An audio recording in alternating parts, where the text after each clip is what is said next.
తెలంగాణ వెలుగు, నేను మీ రాజు.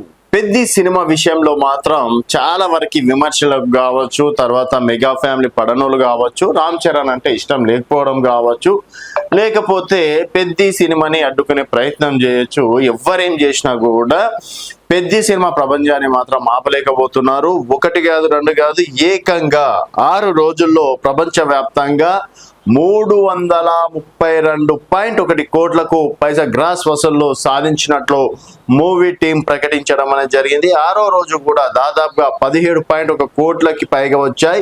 నార్త్ అమెరికాలో ఈ మూవీ ఇప్పటి వరకు 3 మిలియన్ ప్లస్ గ్రాస్ కలెక్షన్ రాబట్టింది. ఇక హిందీలో ఇప్పటి వరకు 9.65 కోట్లు నెట్ వసూలు చేసినట్లు స్నానిక్ పేర్కొంది. సో మొత్తానికి ఇప్పుడు ఉన్నటువంటి పరిస్థితిలో ఏ సినిమా లేకపోవడం ఒకటి, తర్వాత రామ్ చరణ్ చేసినటువంటి రామ్ చరణ్ నటన కోసమే చాలా మంది వెళ్తున్నారు. సో మరి హేటర్స్ కి ఏదో రకంగా పెద్ద సినిమాని ఇరికించాలి అన్నది కూడా కొంతమందికి ఉంటది కదా.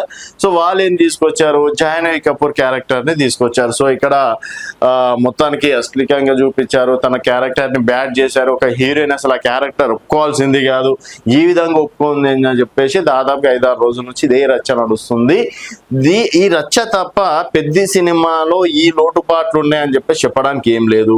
తర్వాత స్టార్టింగ్ దే భద్రాచలం సినిమా లాగుంది, ఆ సినిమా లాగుంది, ఈ సినిమా లాగుంది అంటే ఎవరి సినిమా వాళ్ళది. సో మొత్తానికి పెద్ద సినిమా కాన్సెప్ట్ ఏంది, సో ఒక ఊరు పేరు లేనటువంటి వ్యక్తి ఎక్కడికైనా వెళ్ళినా కూడా ఏదైనా చేసినా కూడా వాళ్ళకు ఒక చెప్పుకోవడానికి నా అంటే ఒక ఊరు పేరు ఉండదు, ఏది ఉండదు.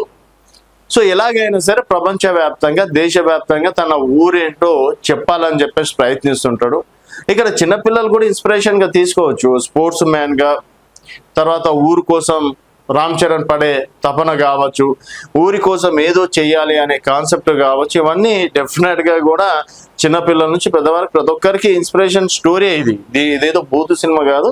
ఇక్కడ హీరోయిన్ అన్నప్పుడు కొంతవరకు మరి డైరెక్టర్ కూడా ఈ విషయంలో తన తప్పును ఒప్పుకోవడం అనేది జరిగింది. కొన్ని సీన్లను కూడా తొలగిస్తా అని చెప్పేసి కూడా అన్నారు. అయినప్పటికీ రోజు ఎవరో ఒకరు ట్వీట్ చేస్తూనే ఉన్నారు, పెద్ద సినిమాలో ఇట్లనా అట్లనా అని చెప్పేసి. అయినప్పటికీ పెద్ద సినిమా ప్రపంచాన్ని మాత్రం ఎవ్వరు ఆపలేకపోతున్నారు అని చెప్పేసి కూడా చెప్పుకో. సో మొత్తానికి పెద్ద సినిమా మీకు నచ్చితే మీ అభిప్రాయాల కింద కామెంట్ రూపంలో తెలియజేయండి. చూస్తూనే ఉండండి తెలంగాణ వెలుగు.